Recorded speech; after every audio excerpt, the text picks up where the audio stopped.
Comienzo diciéndoles algo que usted ya sabe. Todos llegaremos en algún momento al final de nuestra jornada aquí en la tierra. Va a llegar el día y la hora en que vamos a exhalar nuestro último suspiro. Y suponiendo que eso fuera hoy, porque es posible, suponiendo que fuera hoy y que usted sabe que hoy es su último día, ¿qué le diría a sus hijos? ¿Qué palabras tendría para ellos? ¿Qué le diría a su esposa o a su esposo? Incluso, ¿qué le diría a sus alumnos de la escuela dominical, sabiendo que es la última clase que va a dar? ¿Qué palabras tendría? ¿Qué legado usted les dejaría a esas personas, a sus amigos, a los compañeros de trabajo? Piense en eso. Si usted me acompaña a Génesis capítulo 49, del verso 28 al 33, vamos a ver a Jacob, el tercer patriarca de Israel, en los últimos momentos de su vida, lo que está haciendo y lo que está diciendo. Y es muy interesante porque cuando yo leí esa porción, pues uno se da cuenta que ya se va a morir, está en las últimas. Pero no se le ve angustiado ni confundido. Al contrario, el hombre está bien enfocado y en control de todo. Entonces se nota que él estaba listo para morir. ¿Y cuándo una persona está lista para morir? Bueno, en el caso de Jacob, él estaba listo porque tenía un legado para dejar. Supo qué decirle a sus hijos. Segundo, él tenía una actitud muy positiva hacia la muerte. Y tercero, él tenía una fe tremenda, una fe trascendente. Entonces vamos a comenzar por la primera cosa que notamos en Jacob en el momento de morir. Notamos primero que él tiene un legado para dejar. Y eso está en el capítulo 49, el versículo 28. Todas estas son las 12 tribus de Israel. Así comienza ese verso. Y esto es lo que les dijo su padre cuando los bendijo. A cada uno lo bendijo con la bendición que le correspondía. Vamos a poner esto en contexto. Dice, todas estas son las 12 tribus. ¿Por qué dice eso? Porque del versículo 1 al versículo 27, Jacob está bendiciendo a cada uno de sus 12 hijos uno por uno, comenzando por Rubén y terminando por Benjamín, que es el menor. Y en el versículo 28 dice, bueno, estas 12 bendiciones son las 12 tribus de Israel. Y eso fue lo que les dijo. Pero luego el versículo explica, dice que a cada uno lo bendijo con la bendición que le correspondía.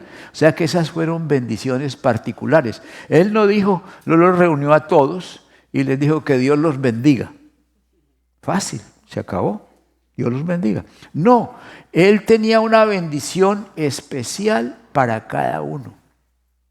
Tenía una exhortación, tenía una recomendación y tenía como una profecía para cada uno, bien específica. Pero la pregunta es, o más bien la razón por la que pudo hacer eso es porque Jacob los conocía muy bien. Tanto que al uno lo comparó con un león, al otro con un asno, al otro con una serpiente, al otro con una cierva, al otro con un lobo. Cada uno diferente, pero los conocía bien. Cuáles eran sus debilidades, cuáles eran sus áreas fuertes, cuáles eran sus tendencias, cómo pensaban, cuál era el plan de Dios para cada uno de ellos. Lo tenía todo bien discernido. Y por eso les deja un legado particular, individual a cada uno. Entonces ahora sí la pregunta. ¿Conocemos nosotros suficientemente bien a nuestros hijos como para no solamente decirles Dios les bendiga, sino para decir cómo es que Dios los va a bendecir, como para exhortarlos, como para decirles tengan cuidado con esto, como para decirles hijo o hija, este es el camino que Dios tiene para ti. Porque es que como los padres y las madres son las personas que más pueden influir en la vida de una persona, entonces nosotros debemos ejercer esa influencia. Y para ejercerla debemos conocerlos lo mejor que se pueda. Los conoce suficiente como para darle a los 2 o 3 hijos ese tipo de bendición así tan personal, tan individual, ¿o no? A mí me puso a pensar esto, me puso a pensar, leer ahí y ver cómo Jacob conocía a sus 12 hijos. Yo no tengo 12, tengo 2. Entonces los debería conocer mejor que lo que Jacob conoció a los 12. Y si usted tiene uno y viene otro en camino, porque por ahí hay algunos que ya vienen más en camino. Entonces, hermanos, somos llamados a conocer a nuestros hijos de tal manera que los podamos orientar. No obligar, pero orientar, dirigir.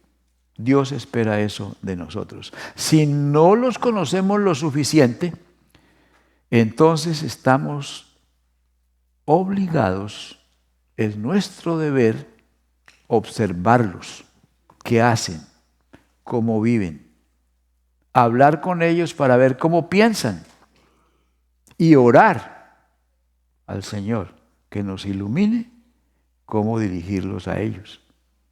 Esa es la responsabilidad nuestra. Y Jacob a la hora de la muerte, hasta la hora de la muerte, cumplió con eso. Él no fue un padre perfecto, ni fue un hombre perfecto, pero mire, en esto nos da una lección que debemos aprender a guiar a nuestros hijos. Entonces, nos queda eso de tarea para poderles dejar un legado que valga la pena, porque podemos dejarles dinero, la casa o lo que tengamos o el carro, y si tiene dinero pues se les va a quedar a ellos, si eso usted lo arregla con tiempo, porque si no tampoco va a ser así de fácil. Pero si tiene algo material que dejarles, magnífico, ¿por qué no? Pero hay algo más importante que lo material, y es que les puedas dejar el ejemplo y algunas palabras de dirección. Y tal vez no hay que esperar hasta el momento de la muerte, la puede ir compartiendo aunque esa hora no haya llegado todavía. Entonces, en esto Jacob nos da una gran lección. Y la segunda cosa que notamos en Jacob a la hora de morir, es que tenía una actitud, tenía una actitud muy buena hacia la muerte, una actitud positiva hacia la muerte. Esto lo encontramos en el verso 29, donde dice, después les ordenó y les dijo, voy a hacer ¿qué? Reunido a mi pueblo. Y luego la otra parte del pensamiento dice, sepultadme con mis padres en la cueva que está en el campo de Efrón Etita. Se refiere a la cueva de Macpela. Pero quedémonos con la primera parte del pensamiento. Voy a ser reunido a mi pueblo. Nosotros, cuando pensamos en la muerte, la vemos como una separación, como una despedida. Chao. Y las despedidas son tristes, son dolorosas. Así hemos pensado de la muerte, ¿no? ¿Se va o me voy? Pero Jacob aquí piensa de la muerte como una reunión. Voy a ser reunido a mi pueblo. Interesante, ¿no? ¿Y qué se necesita para una reunión? Para una reunión necesitamos un lugar, una fecha, día y hora. Algunos llegan tarde, ¿no? Siempre. Casi no llegan temprano, pero necesitamos para, seriamente hablando de una reunión, un lugar y un tiempo específico. Porque si no, no nos podemos encontrar. Si decimos que a las 10 de la mañana y el uno viene a las 10 y el otro viene a las 12, no se van a encontrar. Entonces, un momento en el tiempo, un lugar en el espacio y personas.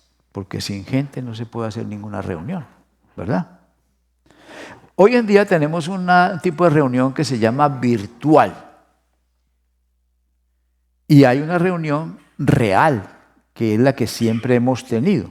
La real es la viva, donde participa uno con sus 5 sentidos. Ve, oye, toca, palpa, huele. Hasta le puede decir uno a la otra persona, lávese la boca si quiere, ¿no? ¿Por qué? Porque es una reunión real. La virtual, si usted busca en el diccionario de la Real Academia el significado de la palabra real, ¿sabe qué le va a decir? Pero no lo vaya a buscar ahora, ¿no? Porque se le va la mente. Dice lo contrario de real. Virtual es lo contrario de real. Y entonces ahora tenemos el mundo virtual y tenemos el mundo real. Y ahí ya estamos en problemas. Porque el mundo virtual nos ayuda mucho. Yo lo veo como una herramienta. Podemos tener una reunión virtual. Es una buena herramienta, yo no estoy en contra de eso.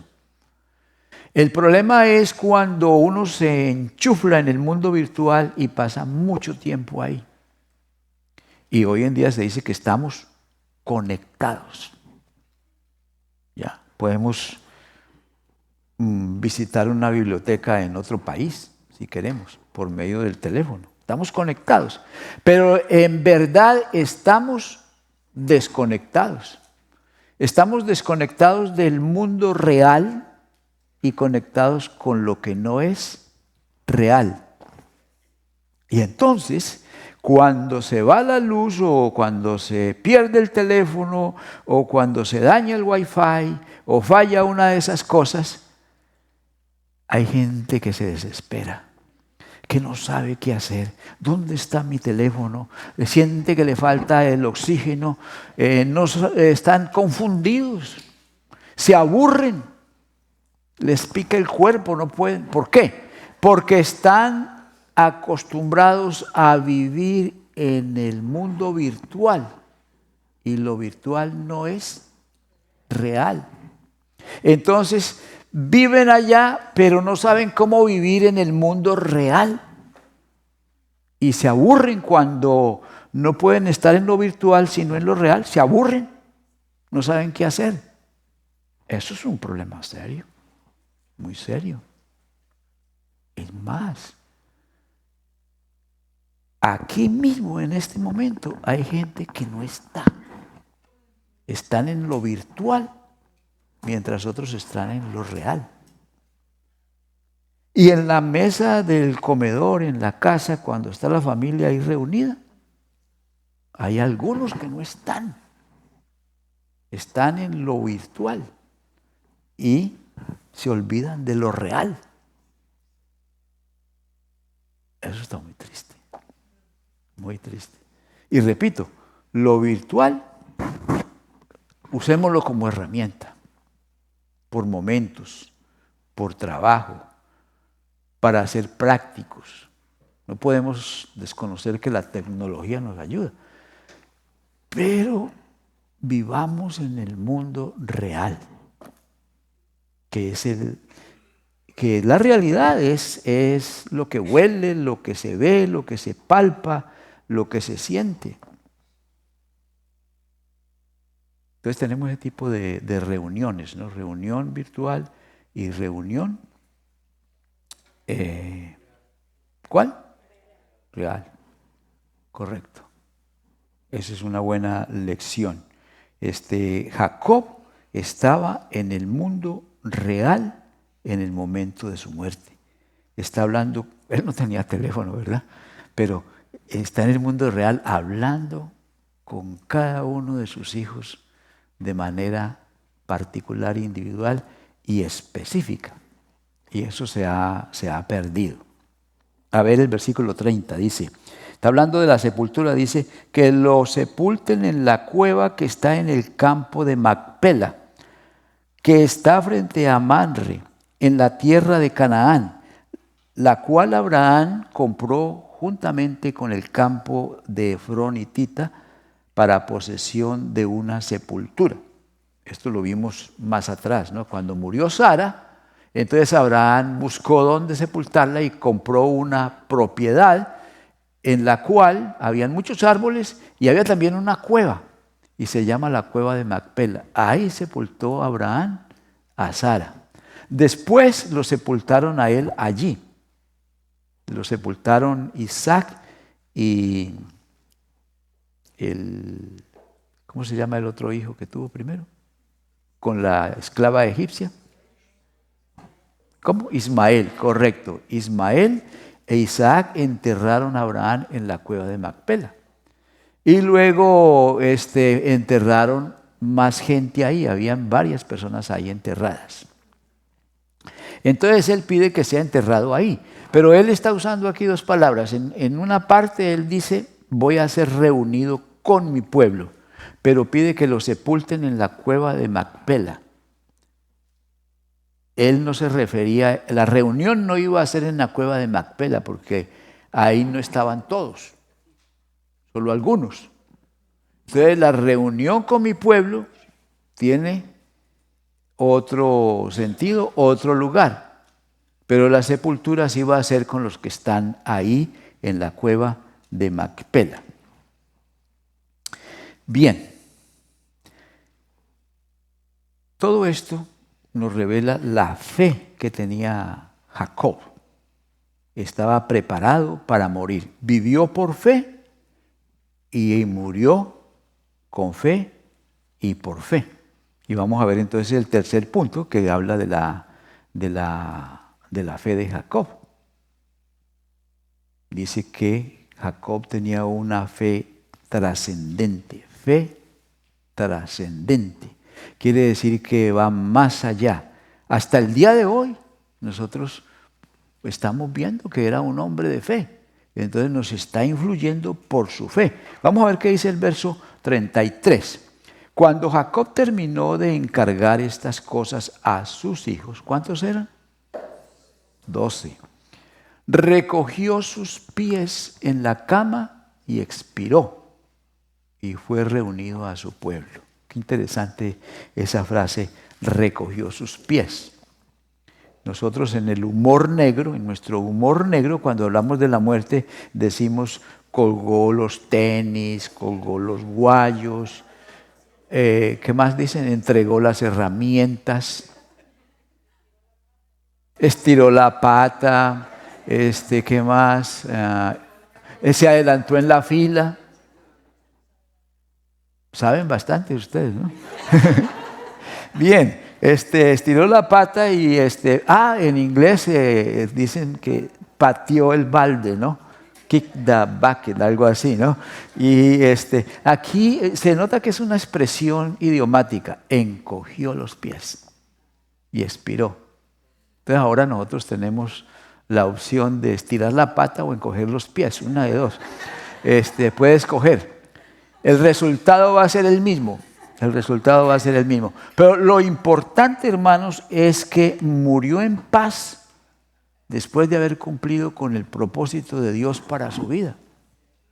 Cumplió con el rol que él tenía en el pueblo de Dios, en el desarrollo, en el fundamento de poner cumplir con poner el fundamento para el pueblo de Israel o para el pueblo de Dios. Y entonces ya llegó el último momento, los bendijo, los dirigió, los orientó y se fue con su pueblo. Jacob comenzó como Jacob y terminó como Israel. Y toda su vida fue caracterizada por la lucha, por luchar. Cuando su mamá, no es Raquel, Rebeca, no, Rebeca, ¿cómo? ¿Rebeca? Ya me volví a confundir, Raquel. Sí, cuando Raquel estaba embarazada, ella era estéril. Su esposo Isaac pide que Dios le resuelva ese problema después de 20 años de casados sin hijos. Entonces ella concibe gemelos, que son Esaú y Jacob. Y entonces dice que los bebés luchaban en su vientre. Pero eso no era una lucha ahí sencilla, era una cosa seria, tanto que ella se preocupó y se molestó tanto que llegó el momento que dijo que prefería morir. Y habló con Dios y Dios le dijo, 2 pueblos están en tu vientre y luchan entre sí. Entonces la vida de Jacob fue lucha. Aún en el vientre de la madre estaba luchando con su hermano. Y luego durante su vida luchó con él por la primogenitura. ¿Quién sabe con cuánta gente luchó Jacob?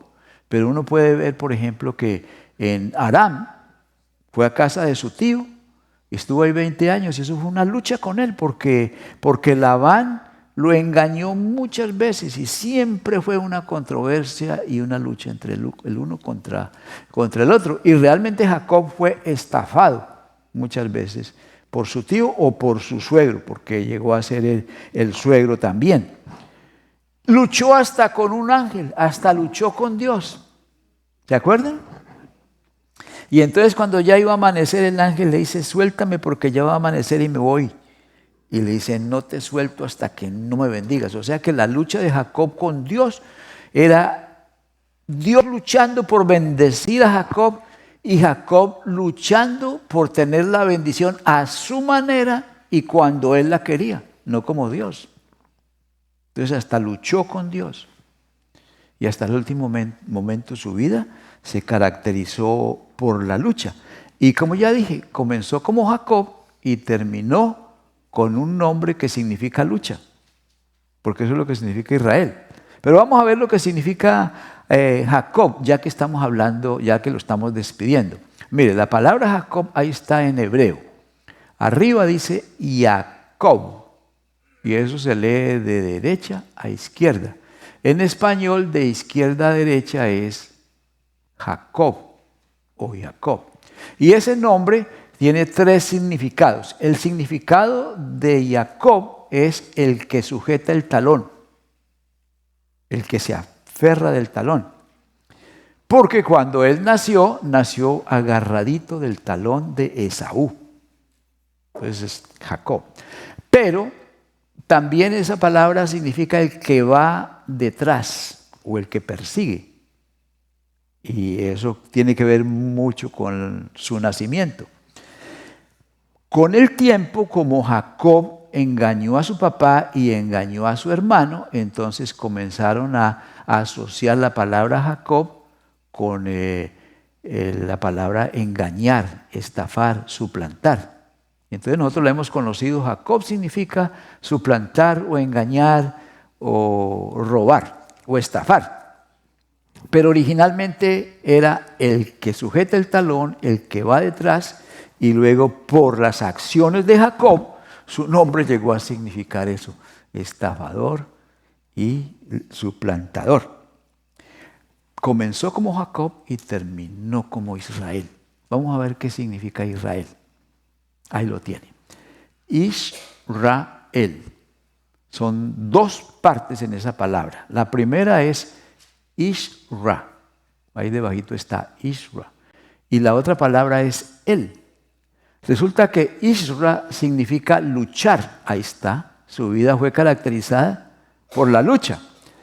Significa contender o pelear y significa gobernar. La palabra él significa uno de los nombres de Dios en hebreo.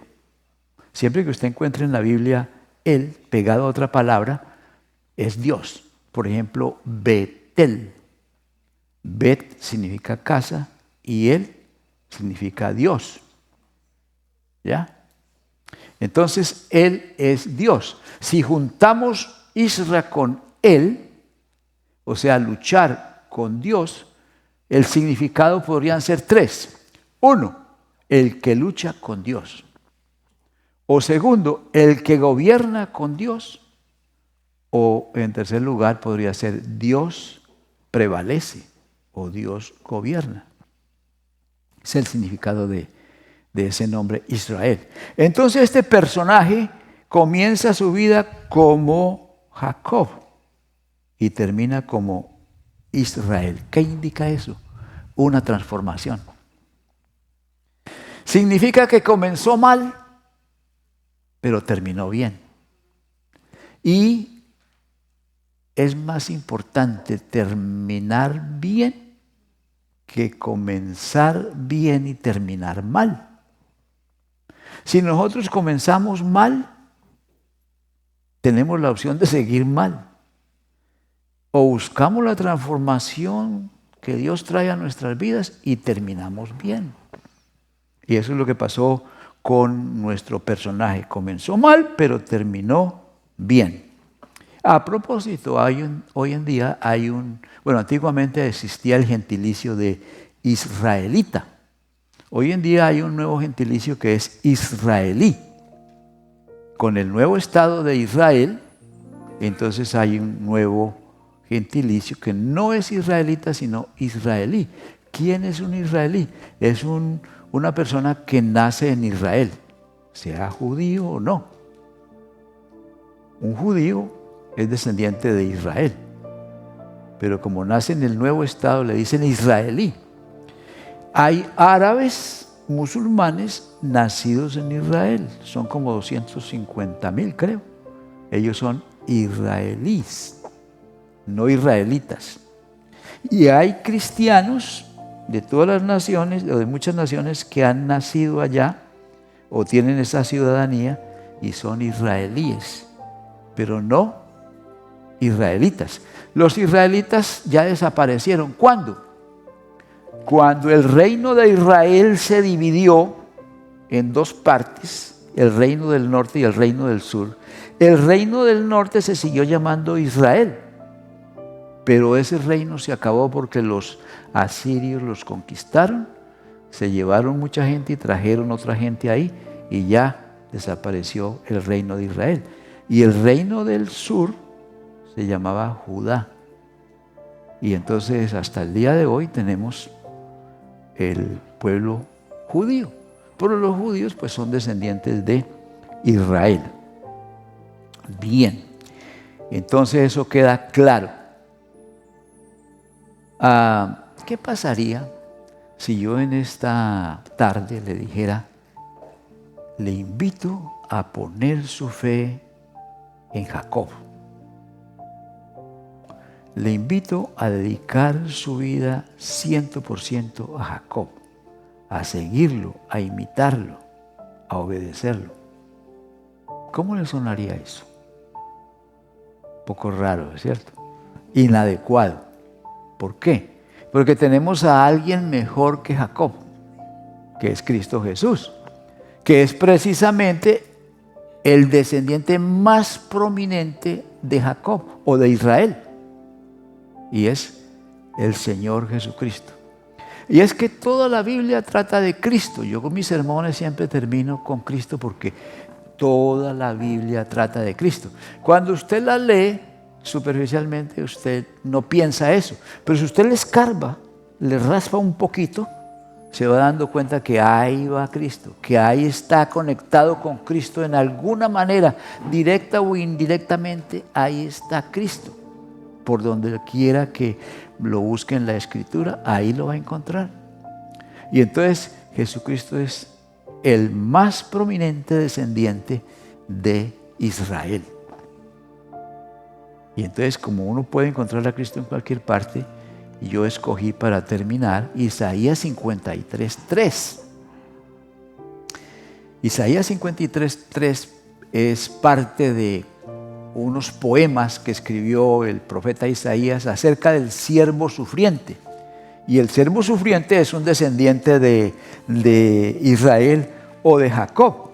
Y entonces ese verso dice así: todos nosotros nos descarriamos como ovejas, cada cual se apartó por su camino, mas Jehová cargó en él el pecado de todos nosotros. Fíjese, ese versículo apunta a Cristo. porque Cristo es el siervo sufriente. ¿Y qué dice? Que nosotros nos descarriamos, nos desviamos, tomamos nuestro propio camino. Hermanos, y el camino de cada uno de nosotros lo trazamos de una manera que evite pasar por el Calvario y por Cristo.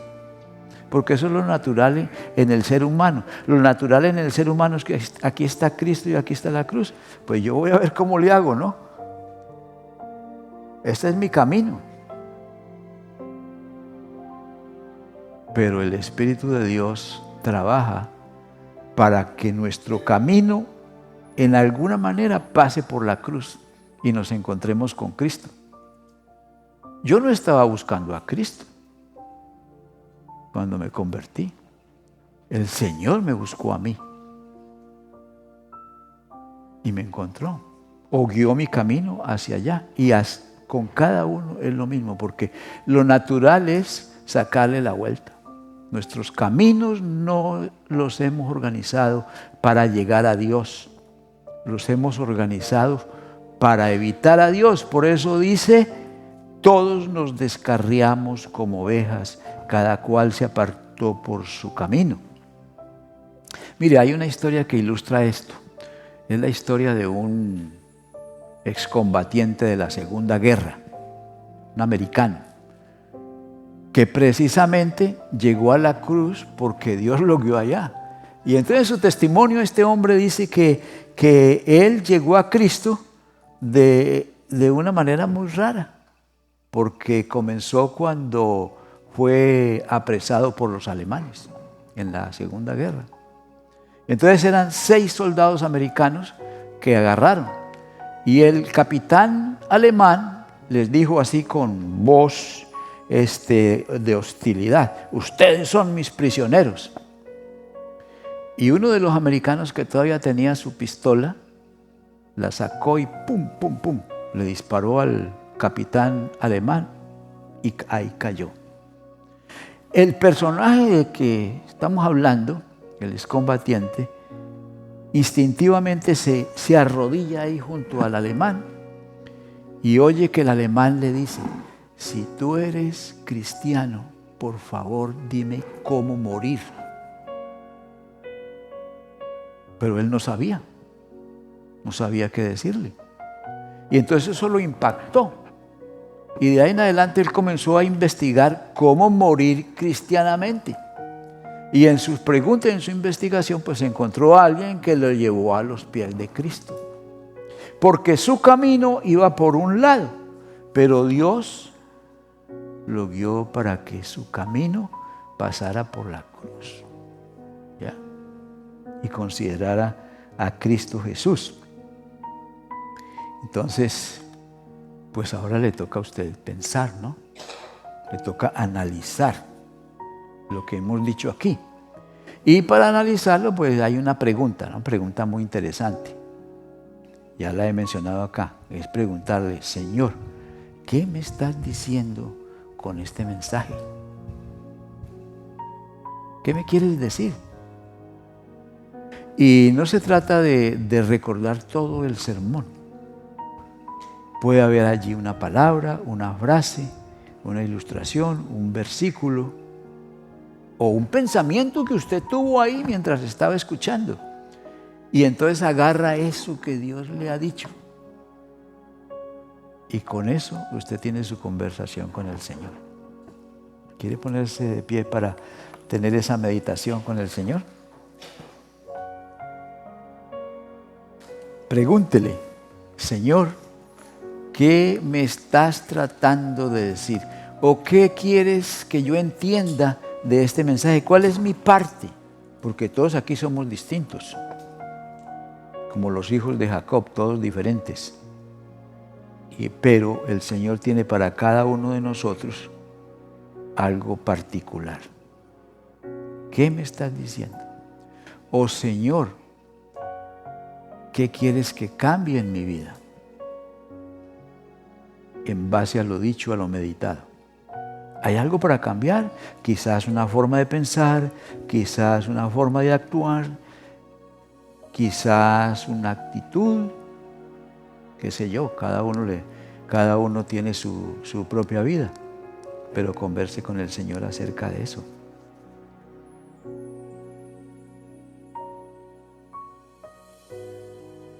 Y entonces recuerde esta parte: si usted ha estado asistiendo a la iglesia, a esta y a otras, si usted tiene Biblia, si usted tiene amigos cristianos, pero aún usted no le ha entregado su vida a Cristo, mire que este versículo dice: cada cual se apartó por su camino, mas Jehová cargó en él el pecado de todos nosotros. Nuestros pecados o se los entregamos a Cristo para que cargue con ellos, o cargamos nosotros con ellos. Y esta entonces sería su oportunidad para que le pida perdón al Señor y le entregue todos sus pecados a Él. Jehová cargó en Él. ¿Quién es Él? Cristo. El pecado de todos nosotros. ¡Wow! El pecado de todos nosotros. Eso incluye los suyos. Y si ese es su caso, pues yo le invito a que ore conmigo en su mente. Dígale: Señor Jesús, creo que eres el Hijo de Dios, que fuiste levantado en la cruz para que todo aquel que en Él cree no se pierda, mas tenga vida eterna. Dígale: sé que he pecado y necesito tu perdón. Dígale: Señor, veo que según el profeta Isaías, tú cargaste con mis pecados en la cruz. Y por eso en este momento recibo ese regalo, el regalo de la vida eterna y el perdón de mis pecados. Y dígale: quiero que seas el guía de mi vida, mi Señor y mi Salvador. Amén. Muchas gracias por escuchar. Dios los bendiga. Tomen asiento.